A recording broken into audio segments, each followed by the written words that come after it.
Hello दोस्तों, नमस्कार। तो आज हम लोग जो टॉपिक डिस्कस करेंगे वह एक्चुअल में स्टार्टिंग कहिए कि हम लोग इसको स्टार्ट कर रहे हैं, ठीक है। तो जिन बच्चों का आपका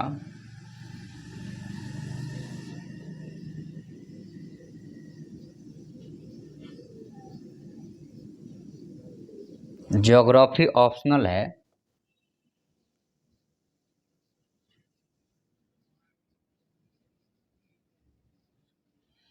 तो ज्योग्राफी ऑप्शनल जिनका है, जिसको हम लोग अगर कहें तो वैकल्पिक विषय आपका जो है सो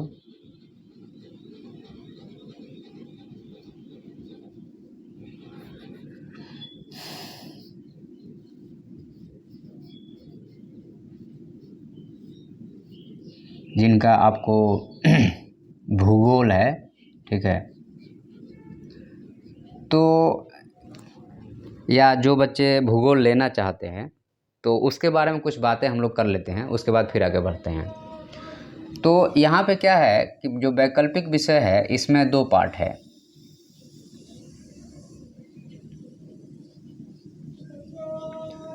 geography optional having two parts. जो पहला पार्ट है उसको हम लोग बोलते हैं, एक तरह से कहा जाए तो वर्ल्ड ज्योग्राफी कह लीजिए,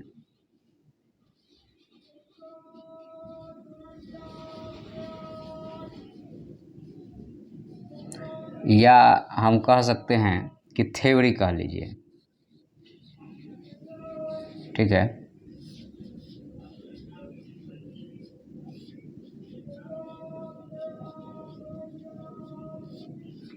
विश्व भूगोल हो गया। और जो इसका नेक्स्ट पार्ट है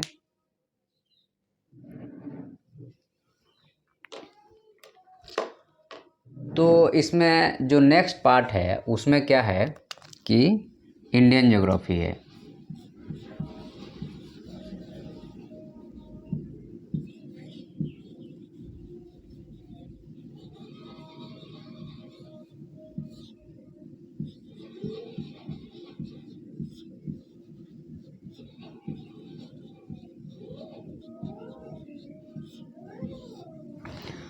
तो यहाँ पे है कि आपका मैक्सिमम लोग जो है ज्योग्राफी ऑप्शनल के रूप में लेते हैं। तो इसके कुछ फ़ायदे हैं कि जो प्री का पेपर होता है, जीएस का पेपर होता है, तो वहाँ आपको अलग से नहीं पढ़ना पड़ेगा, इससे आपका काम चल जाएगा।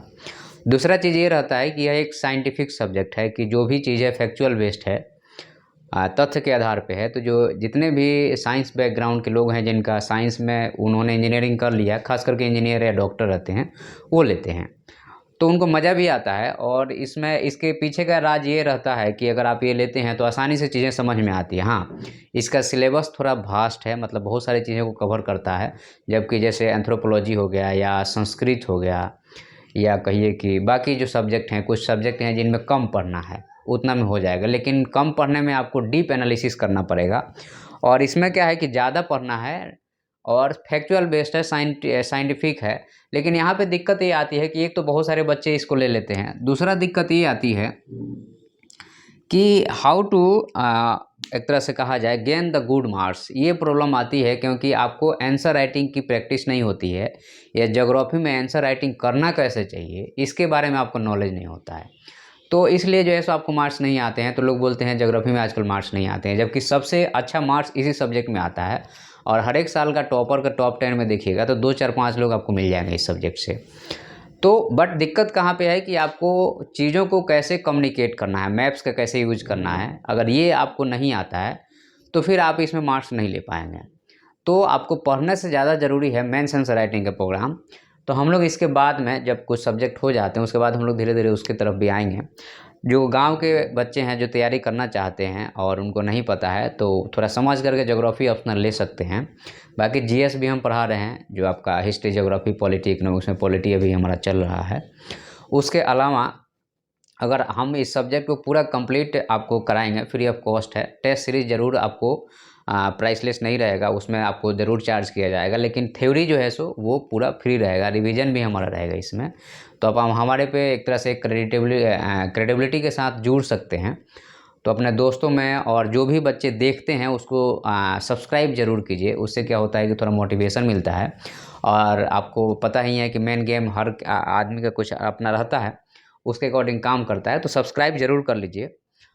तो इसमें देखिएगा जो वर्ल्ड ज्योग्राफी है इसमें भी आपका 2 पार्ट है।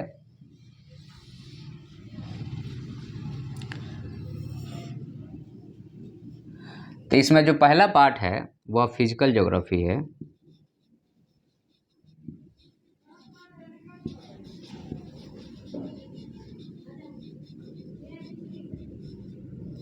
जिसको हम लोग हिंदी में भौतिक भूगोल कहते हैं।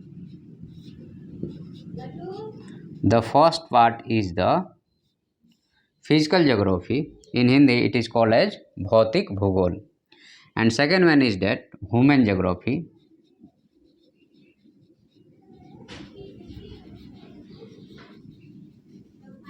सेकेंड पार्ट को हम लोग ह्यूमन ज्योग्राफी कहते हैं, या कहा जाए तो इकोनॉमिक ज्योग्राफी।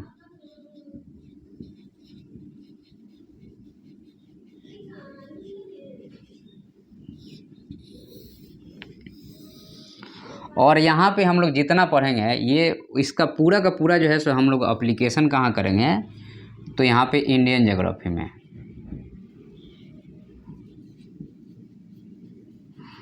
तो हम कह सकते हैं कि फिजिकल ज्योग्राफी का एप्लीकेशन जो है सो इंडियन ज्योग्राफी में है। ठीक है, तो ये आपका कुछ बेसिक परिचय हुआ कि हम क्या क्या पढ़ने वाले हैं आने वाले समय में।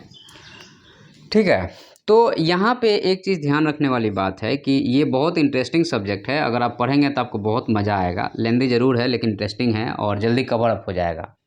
उसके अलावा हम जो है सो फिलॉसफी को भी हम टैकल करेंगे आने वाले समय में। फिलॉसफी भी अपन पढ़े हैं तो उसको भी अपन आपको बताएंगे कि फिलॉसफी कैसे पढ़ना है, या उसको धीरे धीरे उसको भी अपन पढ़ेंगे। ठीक है, तो अब हम लोग इसमें जो आज जो स्टार्ट करने जा रहे हैं वह यह स्टार्ट करने जा रहे हैं कि जो फिजिकल ज्योग्राफी है, मैं इसको आपको मिटा देता हूँ क्योंकि सारा चीज़ इस पे आ नहीं पाएगा बोर्ड पे। ये चलिए हम यहाँ पे मेंशन ही कर देते हैं।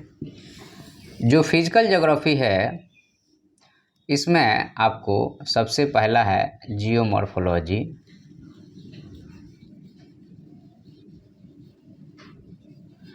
मतलब कि जो आपका अर्थ के आकार का अध्ययन।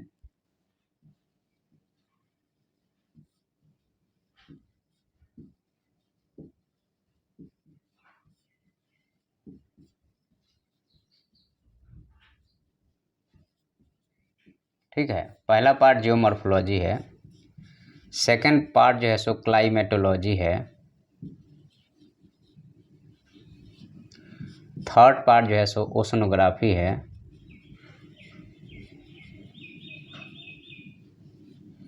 इसको मौसम विज्ञान समझ लीजिए।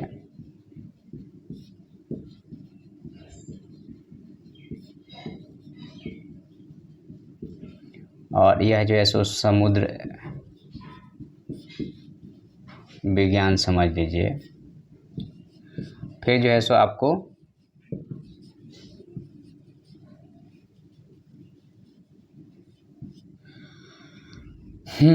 तो इसको हम लोग जो है सो आपको कह सकते हैं जीव भूगोल कह सकते हैं। और next one is that environment geography. इसको हम लोग जो है सो आपको इन्वायरमेंट ज्योग्राफी को हिंदी में, चूँकि हिंदी शब्द का बड़ा ही हमारे साथ में थोड़ा सा दिक्कत है, बट ठीक है हम कवर करते चल रहे हैं आपको। तो आपके आसपास जो चीज़ें हैं उसका अध्ययन, जब बाकी हम जब इसको पढ़ाएंगे तब आपको बता देंगे। तो ये जो है सो आपका, तो ये थोड़ा सा टिपिकल है और थोड़ा सा ज़्यादा पढ़ना है इसमें। ठीक है, बाकी ये सब छोटे छोटे हैं, मतलब कि आपको 4-5 दिन में आप अगर ढंग से करेंगे तो आप कर लेंगे कवर। ठीक है, तो हम लोग आज जो टैकल करने जा रहे हैं, आज से जो शुरू करने जा रहे हैं वह क्लाइमेटोलॉजी या मौसम विज्ञान को शुरू करने जा रहे हैं। ठीक है, तो हम लोग यहाँ से शुरू करेंगे। आज से जो आपका क्लाइमेटोलॉजी या मौसम विज्ञान है उसको हम लोग शुरू करने जा रहे हैं। चलिए शुरू करते हैं इसको।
क्लाइमेटोलॉजी। तो जो क्लाइमेटोलॉजी है इसको हम लोग हिंदी में जलवायु विज्ञान शास्त्र कहते हैं।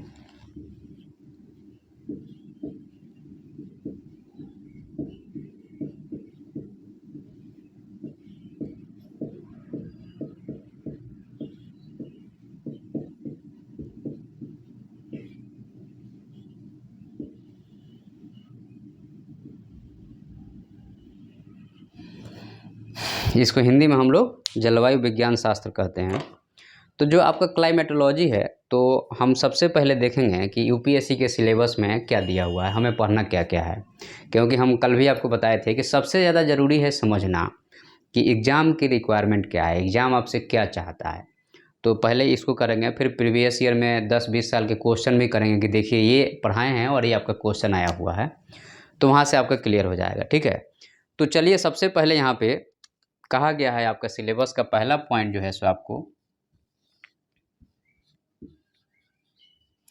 टेम्परेचर एंड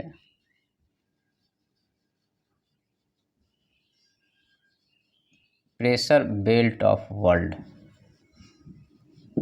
ठीक है, तापमान और दबाव की पेटी।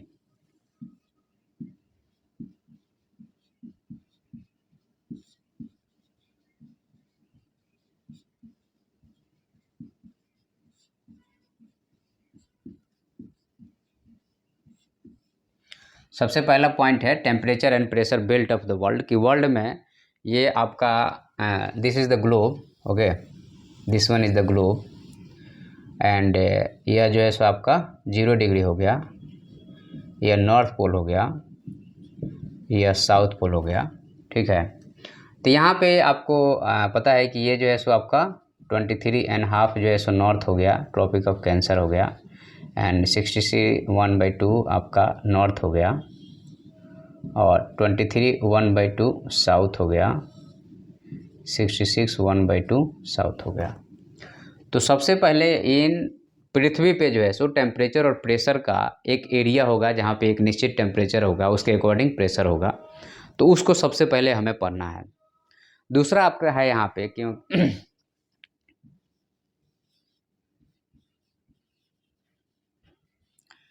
हीट बजट, मतलब कि आपको यहाँ पे पढ़ना है कि एक तरह से कहा जाए तो तापमान का लेखा जोखा कह लीजिए या बजट कह लीजिए, तापमान बजट कह लीजिए। तो यहाँ पे आपको जो है सो सन से कितनी एनर्जी आ रही है और अर्थ से कितनी एनर्जी जा रही है, इसके आधार पे हम लोग कहाँ पे ज़्यादा एनर्जी हो रही, कहाँ पे कम एनर्जी हो रही, और उसका इम्पैक्ट आपको डेली लाइफ में क्या पड़ रहा है, ये समझना है। ठीक है, तीसरा है आपको, अब यहाँ पे देखिए ये एक दूसरे से रिलेटेड ही है, टेम्परेचर और pressure belt of the world हो गया।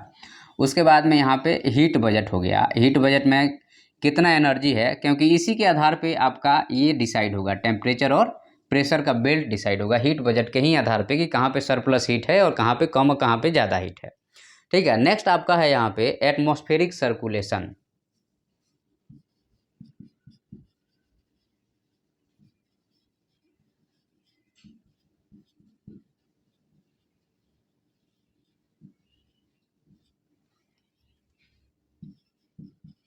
वायुमंडलीय परिसंचरण। क्योंकि जो हिंदी मीडियम वाले बच्चे हैं वो भी घबराए नहीं, उनके लिए भी हमने हिंदी और अंग्रेजी दोनों का रखा है ताकि आप लोगों को दिक्कत नहीं जाए। तो तीसरा हो गया एटमॉस्फेरिक सर्कुलेशन, जिसको वायुमंडल ये आपको परिसंचरण कहते हैं। तो इसमें देखिए क्या है कि जो एटमॉस्फेयर है आपका, क्योंकि कहीं पे ज़्यादा हीट होगा कहीं पे कम हीट होगा, तो हीट सरप्लस और हीट डेफिसिट। ठीक है, उसके आधार पे क्या होगा कि हवाएं चलना शुरू हो जाती हैं, क्योंकि यहाँ पे हवाओं का मूवमेंट शुरू हो जाता है, हवाओं का मूवमेंट शुरू हो जाता है, जिसको हम लोग बोलते हैं कि एटमॉस्फेरिक सर्कुलेशन में एयर का मूवमेंट कहाँ से कहाँ हो रहा है। ठीक है, उसके बाद में चौथा है आपका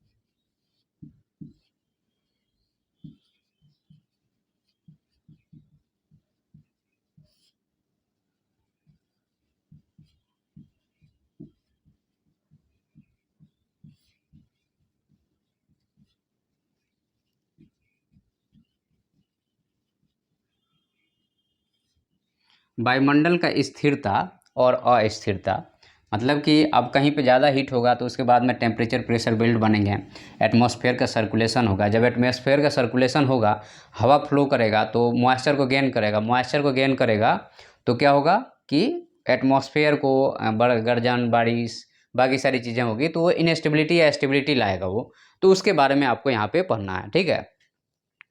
नेक्स्ट पॉइंट हमारा है यहाँ पे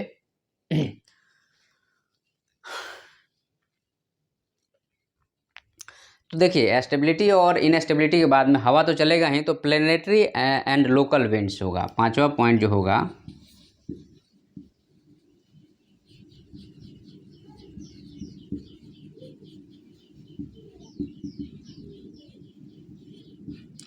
कि प्लेनेटरी एंड लोकल विंड्स, भूमंडलीय एवं स्थानीय पवन, हिंदी की दिक्कत है, भूमंडलीय एवं स्थानीय पवन, ठीक है।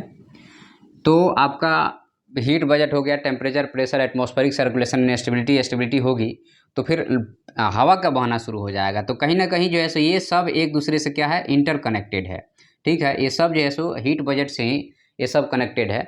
तो यहाँ पे प्लेनेटरी और लोकल विंड्स पढ़ना है। उसके बाद में आपका नेक्स्ट जो होगा आपका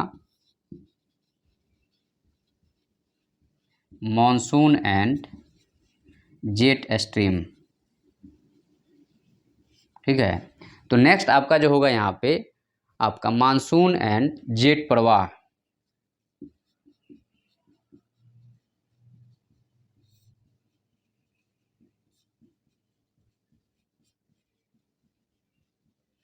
क्योंकि जब आपका प्लेनेटरी और लोकल विंड का फ्लो शुरू होगा तो मानसून आएगा, मानसून आएगा और उसमें कुछ हवाएं धरती के, मानसून में जनरली क्या होती है कि हवाएं धरती के पास से चलती हैं और जेट स्ट्रीम में हवाएं जो है सो आसमान में चलती हैं, ऊपर से चलती हैं। तो ये दो विंड हो गया, ठीक है।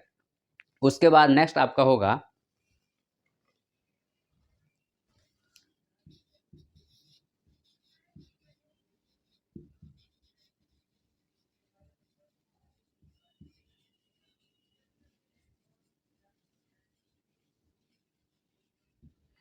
Air masses and फ्रोंटोजेनेसिस। ये चीज़ें हो गई कि इसके बाद में एयर मासेस और फ्रोंटोजेनेसिस का बारे में आपको अध्ययन करना है, वायु राशि और वाताग्रजनन।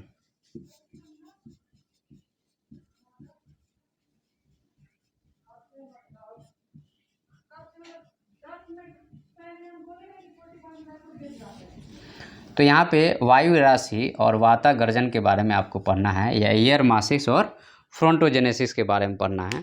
जो बच्चे नए जुड़े हैं या अभी देख रहे हैं उनके लिए थोड़ा नया लगेगा, लेकिन अगर आप शुरू करेंगे इसको पढ़ना तो फिर मज़ा आने लगेगा। लेकिन चुनाव आपको करना है कि ऑप्शनल क्या होगा। पढ़ने के बाद कुछ दिन पढ़िए, उसके बाद चुनाव कीजिए। ये नहीं कि हमने बोल दिया और आपने चुनाव कर लिया तो मज़ा नहीं आएगा। आप खुद देखिए कि आपको कहाँ मज़ा आ रहा है, कौन सा ऑप्शनल, क्योंकि यहाँ पे 500 नंबर की बात रहती है और मेंस में यह जो है सो आपको पास या फेल करा सकता है। तो इसको बहुत सावधानी से चूज करना है और एक बार चूज कर लीजिए तो उसका आंसर राइटिंग, थ्योरी के कंसेप्ट सब क्लियर करने की कोशिश कीजिए टाइम टू टाइम। कहीं डाउट है इसमें, ज्योग्राफी में हम आपको टेकल कर लेंगे, उसके बाद में फिलॉसफी भी हम आपको टेकल कर लेंगे। उसके अलावा आपको बाकी चीज़ें देखना है तो हम आपको एक कंप्लीट पैकेज देंगे, लेकिन समय के साथ में, जल्दी नहीं होगा, धीरे धीरे होगा। हाँ, लेकिन टाइम के साथ में साल भर से कम टाइम में ख़त्म कर देंगे।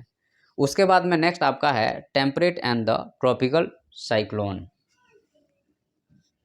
नेक्स्ट जो इसमें टॉपिक है temperate and tropical cyclone.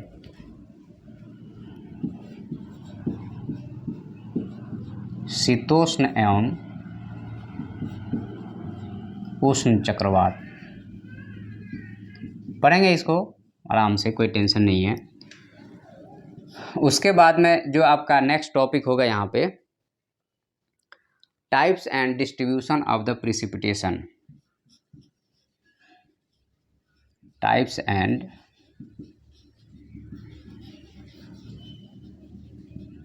Distribution of precipitation.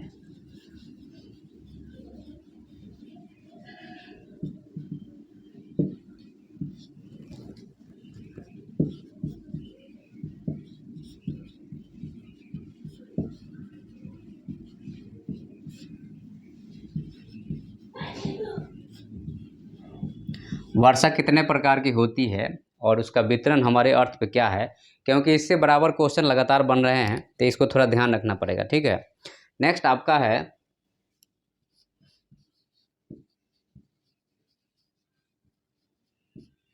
Weather and climate. ठीक है, वेदर एंड क्लाइमेट जिसको हम लोग बोलते हैं आपका जलवायु एवं मौसम।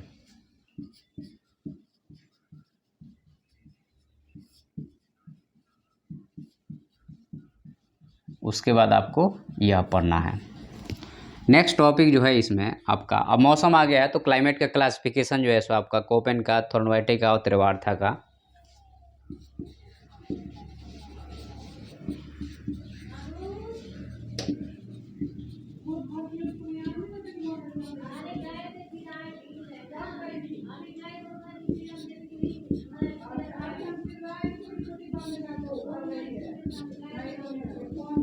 मौसम का वर्गीकरण करना हमें। ठीक है, इसमें कोपेन का करना है,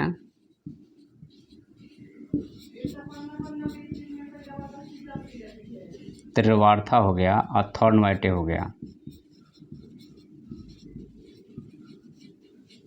ये तीन का आपको पढ़ना है। ठीक है, तो ये आपको कुछ सिलेबस में है, 2-3 टॉपिक और हैं जिसमें आपको जो हम बता दे रहे हैं आपको, तो हम लोग इसको जो है सो फिर अपना फॉर्मली इसको चालू करेंगे।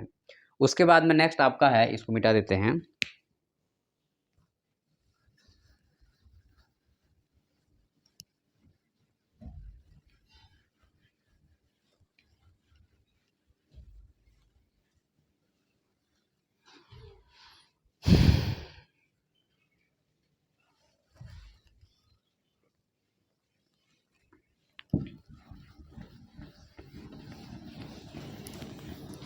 नेक्स्ट आपका है यहाँ पे हाइड्रोलॉजिकल साइकिल।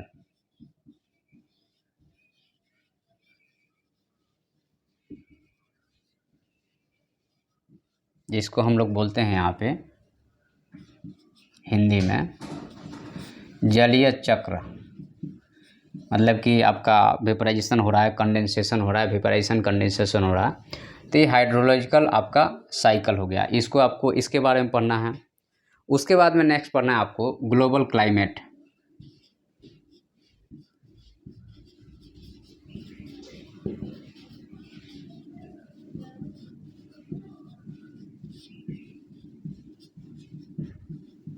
विश्व का मौसम कहाँ कहाँ पे है इसके बारे में, क्योंकि हर एक जगह जो है सो टेम्परेचर का जो हीट बजट है उसमें चेंज आता है, तो हीट बजट चेंज आता है तो उसमें जो है सो आपको उसके हिसाब से आपको क्लाइमेट, ग्लोबल क्लाइमेट यह चेंज है तो उसके हिसाब से ये चीज़ें जो है सो हम लोग कितना इसको बदल रहे हैं उसके बारे में आपको पढ़ना है।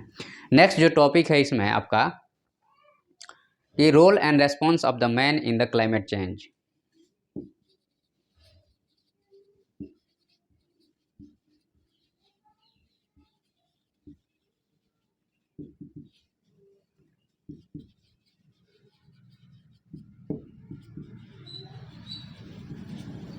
मानव का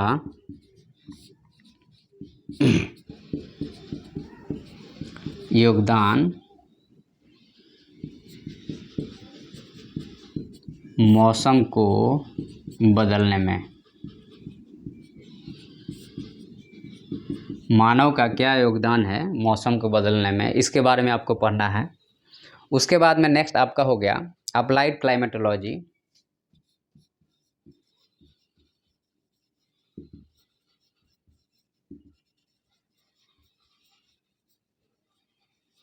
मतलब अप्लाइड क्लाइमेटोलॉजी का मतलब ये हुआ कि उपयोग क्या है इसका। ठीक है, तो अप्लाइड क्लाइमेटोलॉजी हो गया और उसी में आता है एक वर्ड आता है अर्बन क्लाइमेट करके।